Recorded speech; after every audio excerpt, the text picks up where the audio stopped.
Hello, everybody. I hope y'all are having a great day so far. And now I am back. So, last video, I pretty much went over all of the initial and ultimate personas of my friend group. Now it's about time we go over the 8 or so third tier personas. I'm honestly ridiculously excited to show these off because these are my finest pieces of art so far. And if anything does happen, God forbid, I'll try and make things work.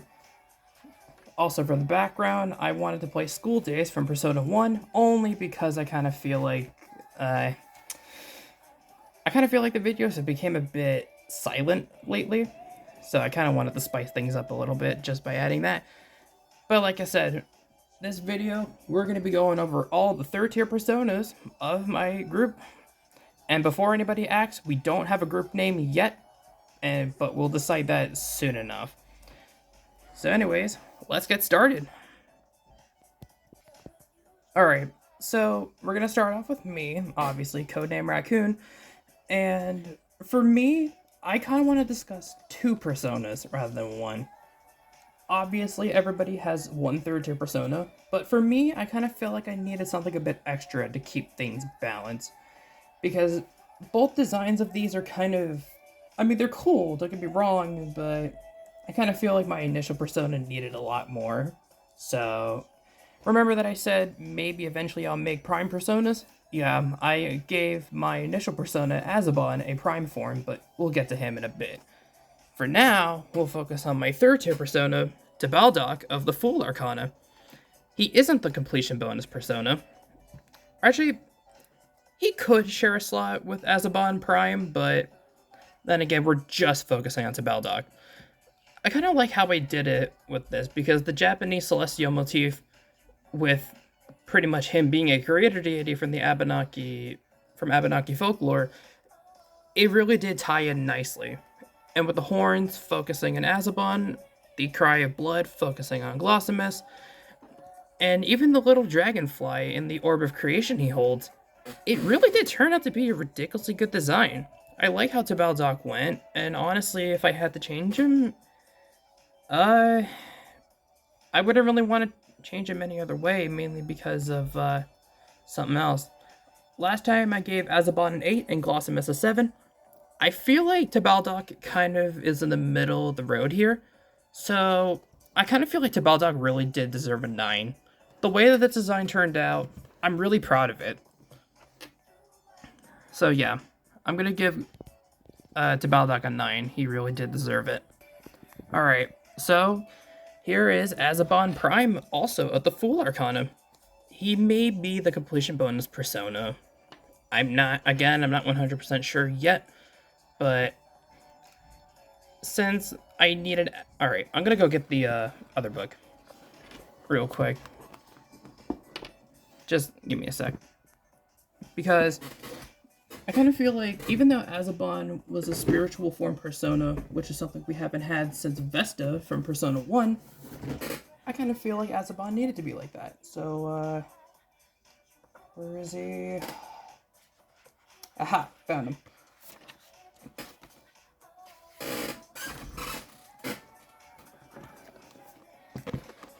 So this is the original form of Azabon, just in case for the people who didn't see the first video.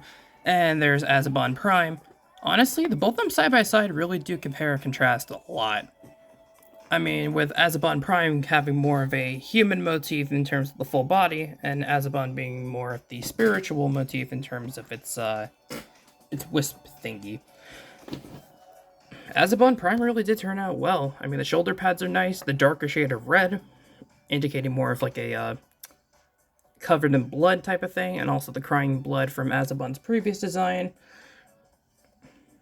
And even the quote-unquote spear slash walking cane is a reference to Sly Cooper's cane, which is... Sly Cooper's my favorite childhood game. Actually, yeah, it's my favorite game of all time, my childhood game. And if you haven't seen the Let's Plays for all 4 of the games, by all means, feel free to watch them. As for Azabon Prime himself, I can't really say a specific rating for sure, But if I had to give him a rating, I would probably give Azabon Prime a 9. Like, yeah, even though Azabon Prime is obviously a more complete version of Azabon, I kind of feel like he does deserve it more or less because of the, what's it called? Like, he kind of feels more complete in that way.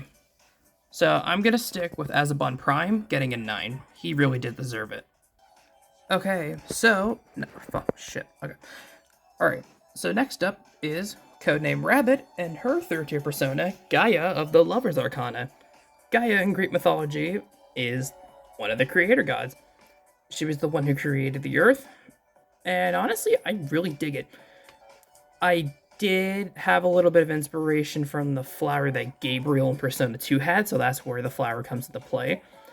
The wings on top of her head representing parts of Hera, the combined parts of both the hair and the dress both resemble Aphrodite and Hera together. And she had legs. I mean, allegedly she would have legs, but you know. Last time I gave, let's see, what did I give? Okay, I gave Rabbit, I gave Aphrodite an 8 and Hera a 9. I honestly think Gaia really deserves a 10. She really did stand out to what Aphrodite did look like, and representing Hera a lot, so that's why I'm going to give her a 10. Gaia really did deserve this after all. Alright, so next, I'm going to be going over all the personas anyways, just because. So, Codename Fiend and Yami Yami of the Hierophant Arcana. I'm not going to say much because I've already explained all my feelings in the initial and Ultimate Persona video. Yami Yami is still going to keep that 9, and we're just going to move on from there. Okay, so next up is our navigator of the group, codename Moonlight, and her third tier persona, Nama of the Temperance Arcana. Again, it's fake, but if it was real, I would have been really proud of this being the Temperance Arcana persona being used by a user. Nama in Mesopotamian mythology is another creator deity. She is one of the daughters of the... what was it? I believe she was one of the daughters from the goddesses of the cosmos. And her being a creative deity that is heavily associated behind autotrophic magic, I honestly did kind of feel like I needed to change her design a lot more, so therefore she doesn't look like Tiamat or Inanna, but you know how it is. I did like the futuristic aspects in terms of the black, gray, and the different shades of blue and teal. I really did like how this design really did turn out. It is, I would admit, a bit of a stretch from Inanna, but that's kind of like the whole point, technically. So, last time I gave Inanna a 7 and Tiamat a 9. Honestly, I think Nama definitely deserves a 10. And the only reason why Inanna didn't deserve that rating is mainly because of the extra features that Tiamat had. But like I said, it's just focusing on the third tiers, nothing else. So, yeah, I'm gonna give Nama a 10. She definitely earns it after everything Inanna put her through. Same with Tiamat, but then again, you know how it goes. Okay, so next up we have codename Fennec and his third tier persona, Inari Okami of the the Emperor Arcana. Sorry, I got it confused with the other one. Honestly? Okay, well, for starters, Inari Okami is a god of creation and fertility. A Japanese god of creation and fertility, specifically. And him having an underworld motif in terms of the spirits, I would call them. Like the ring on his back showing a little bit of premise of the underworld, the mask representing Kitsune. And remember how I said that Kitsune had 5 tails, Kuzunoha had 7? Now Inari Okami has 10. Or no, he has 9, my bad. And I kind of like how both the aspects of Kuzunoha and Kitsune kind of draw into Inari Okami. It really did turn out perfect. Last time I gave, let's see what I gave. I gave Kitsune an 8 and Kuzunoha a 9. this is going to be a bit of a stretch, but I can't resist giving Inari Okami a 10. He did really come a long way in terms of the progression of evolution, and I really did think him turning out to be like this rather than more like Kitsune off, Kuzunoa cool but a little bit off. Inari Okami is perfect. 10 out of 10 for him. Alright, next, okay. So, shit. Why is this happening? Okay, so next up is Codename Dragon and his third tier persona, Pangu of the Chariot Arcana. Pangu in Chinese mythology is being known as a god of the earth and creation. And honestly, I really do dig this design. Like, I mean, the fact that Pangu specifically comes out of the shell of the dragon really did show the way of creation, because a lot of things I've seen from Pangu in terms of artwork shows him with like a dragon or turtle type of thing, so I kind of mixed both. The dragon head almost making reference of Shenron from Dragon Ball, and the air clouds I try to make a mix from Aoguang and Aoshun's design. And speaking of them, last time I gave Aoshun a 10 and Aoguang an 8. I really do think that Pangu is a real ridiculously good design. However, if he was like riding the turtle rather than like coming out of it in terms of being a spiritual figure, I would definitely give him a 10, but I kind of feel like him lacking a full body kind of boosts him a little bit to a 9. But still, he's a ridiculously good design nonetheless, and I really love it. So, 9 for Pangu. Alright, so again, just like with Fiend, next up is Codename Elf and Dogda of the Hermit Arcana. This is his ultimate persona, not his third tier, mainly because he told me specifically he didn't want Dogda to change or get another design. I gave Kernunos a 9 and Dogda a 7. I kind of really felt bad giving Dogda a 7. He really did deserve a lot better. So I'm going to give him a bit of bonus points just because the black and gold work well with the great different types of green. So I'm going to boost Dogda to a 9. Honestly, he does deserve that 9. I don't remember why I didn't give it to him in the first place, but like I said, 9 for Dogda either way. Alright, so... Shit, there it goes again, goddamn. Anyways, next up is Codename Hawk and his third tier persona, Soul of the Sun Arcana. Soul in Norse mythology is said to be a goddess of the sun. And I mean, that technically still counts as a creation, mainly because she's the one to create actual sunlight to the earth. So I kind of feel like that's a close enough. And Soul really did turn out to be a ridiculously good design. The chariot, inspiration from Greek culture rather than Norse, kind of also ties with her mythology. I mean, the wing on her kind of reminded me back of Resvelger's design. The different types of gold and yellow kind of matched the royal motif. And like the headpiece or like the crown per se is making reference of the solar aspects of the goddess. She really did turn out really well. And I honestly liked this design a lot. Last time I gave Vidolfnir a 7 and Resvelger an 8. Honestly, I think Soul deserves a 9. She really did deserve it.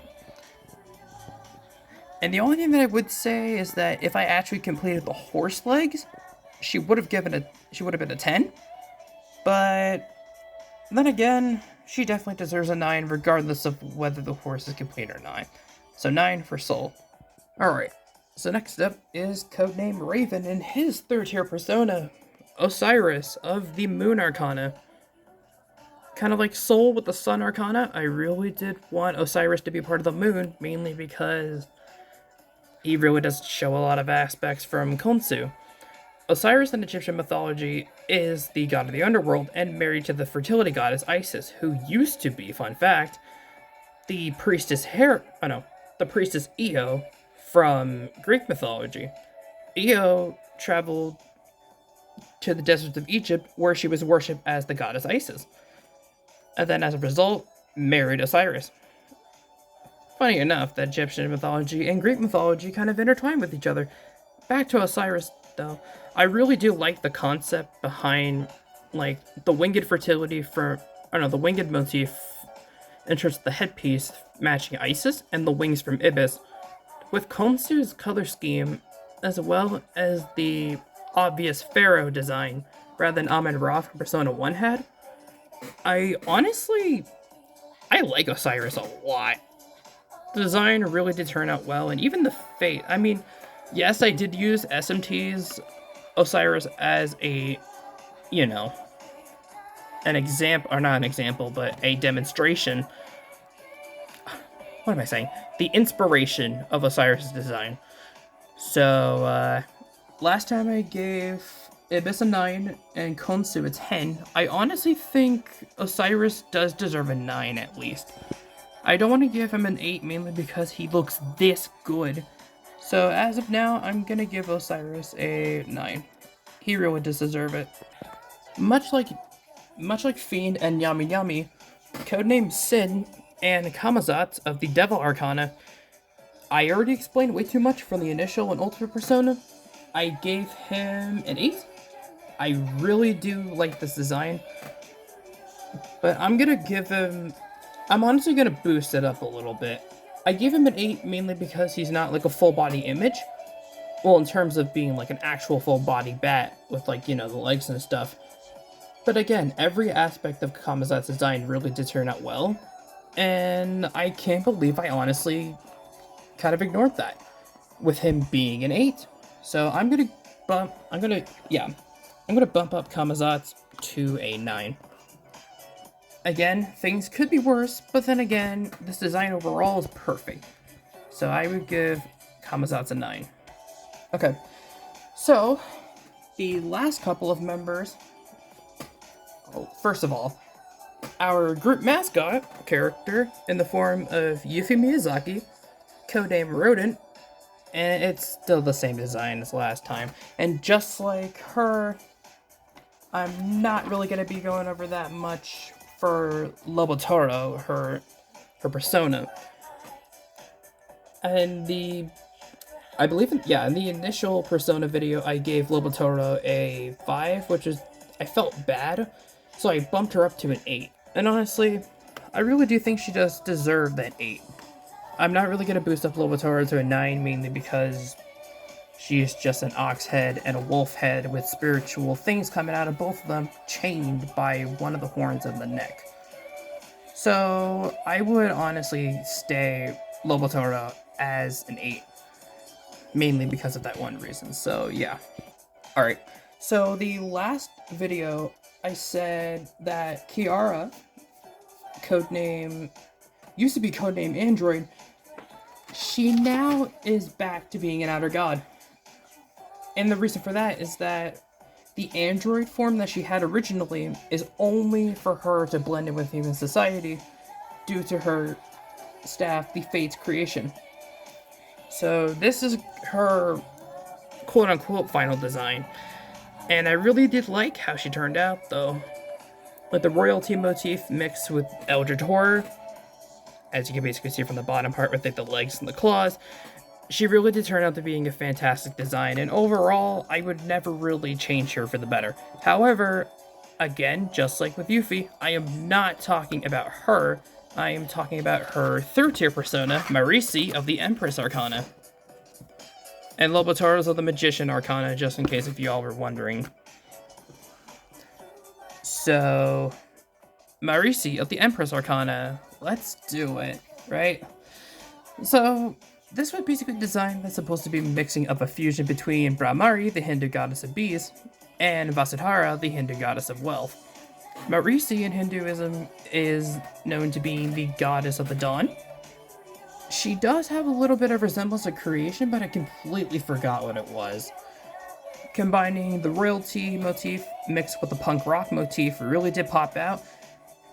One eye not really being shown in either face really did turn out to be ridiculously good. I would admit her dagger kind of seemed a bit rough on the edges when I tried to design it, but then again, it turned out good either way. Marisi's bow ridiculously went well. Last time I gave Vasudhara a 10 and Brahmari an 8. I honestly think Marisi deserves a 9. I don't really see any other reason to change it. So I'm going to be, yeah, I'm going to give Marisi a 9. She really did went a long way for Kiara. Well, so that would have been it for all of the third tier personas, initial and ultimate personas of the group. But I kind of went ahead and did something a bit cheeky and then made ourselves our group android, like officially our group android. Kiara would be swapped to codename Angel, while we have her androtic creation in the form of Leon, codename Android, and I took a lot of inspiration from other sources of media to making him, same with Kiara's design. However, again, I'm not here to talking about Leon, even though I really wish I should, because the character and stuff like that, but I'm here talking about his persona, Orichalcum of the Aeon Arcana. And I know what y'all are thinking. It's just a sphere, but it's a nice sphere. Like, Orichalcum being the only, or being our party member of the Aeon Arcana really did turn out to being, it's a good idea in theory. Orichalcum in Greek mythology, I believe, is a kind of like a copper or golden-esque material that people use to creating stuff like ancient relics and artifacts. Orichalcum, I really do like the shades of gold, brown, and light blue. Honestly, Orichalcum, it's just a sphere. Don't get me wrong, it's just a floating orb. But then again, like I said earlier, it's a nice floating orb. From the size, I would say that Orichalcum's the size of like a baseball, let's say. So Orichalcum's ridiculously small, but then again, it's really powerful. So, due to that, I'm gonna give Orichalcum an 8. He really did deserve it after all. Again, just a sphere, but like I said, desperate times call for desperate measures, so I'm gonna give Orichalcum an 8. Okay, so that is it for all the initial, ultimate, and third tier personas of my group. 13 members in general. I forgot to add a Leon, but like I said, it doesn't matter. So I hope you guys enjoyed this video. Comment, like, and or subscribe. Leave any comments with any video games you want me to play or you want to see me play on the channel. Share it with your friends. Your support really means a lot. And I will catch y'all next time. Goodbye.